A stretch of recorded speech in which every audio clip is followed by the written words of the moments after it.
৬ দফা দাবিতে ১ মার্চ থেকে ডাকা ধর্মঘট প্রত্যাহার করেছে Bangladesh petrol pump owners association.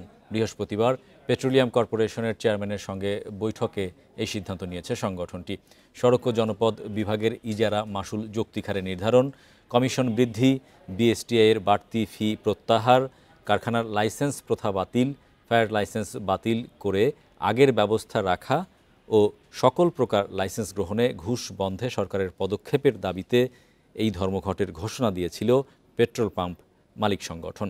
বৃহস্পতিবার বিপিসি চেয়ারম্যানের আন্তঃমন্ত্রণালয় সভায় দাবি পূরণে যথাযথ পদক্ষেপের আশ্বাস দেওয়া হয় এবং ধর্মঘট প্রত্যাহারের আহ্বান জানানো হয়। এরই প্রেক্ষিতে ধর্মঘট প্রত্যাহার করা হয়েছে। পেট্রোল পাম্প মালিকরা জানান, এপ্রিলের শেষে বিপিসির সঙ্গে আলোচনার পর পরবর্তী সিদ্ধান্ত নেওয়া হবে।